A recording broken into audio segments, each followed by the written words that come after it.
1-7, realtors shall continue to submit to the seller landlord all offers. And this one, I've seen this one done wrong, even though I'm not in the business.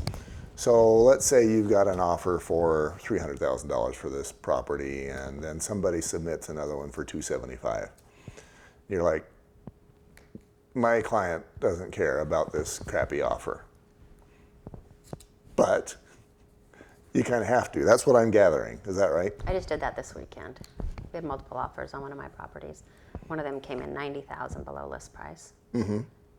By a realtor investor who behaved unethically, in my opinion, trying to take advantage of the COVID situation and the fear that I can pick up this property for $90,000 less. Oh, he just figured there was no buyers out there. Mm-hmm. And I've sold many duplexes this year. This is never going to happen. So I took the great offers that we received along with this offer over to my client.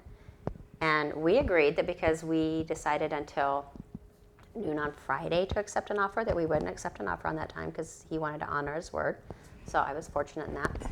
But for this one particular offer, we signed it with a red marker rejection so that they would know that the owner had seen it.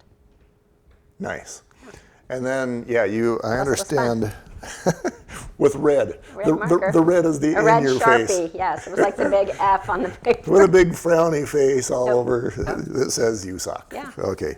And that's why I think it's important that you at least have the seller acknowledge it, rejected. That way the other side knows they have seen your offer, that you didn't behave unethically, you didn't show it to your client.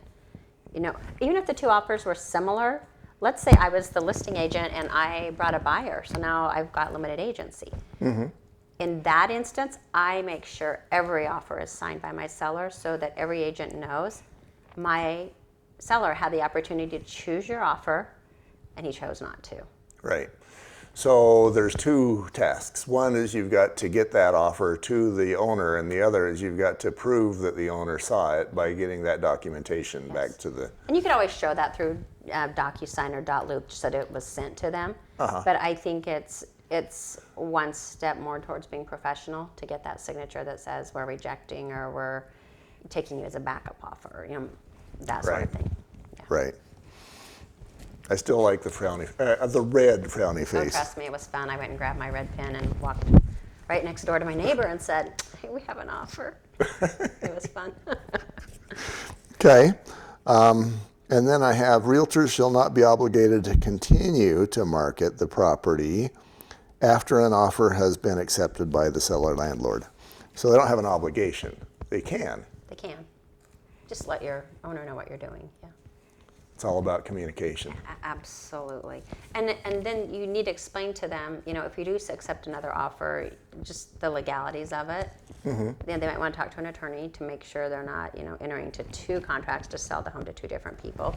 So you have to make sure you're using the correct paperwork, whether it's your backup offer or if you have an active time clause with another offer, making sure that you have the correct addendums and you're giving the correct notices so that you're meeting all your deadlines. Because the last thing you want is for your seller to be under contract to sell his home to two people. That would be unpleasant. That'd be unpleasant. Yeah. What happens to the agent when you got two buyers that you've... I think it'd be very ugly. Yeah. I don't know, I've never seen it, and I pray I never do. Yeah. We'll be right back with Section 1-8.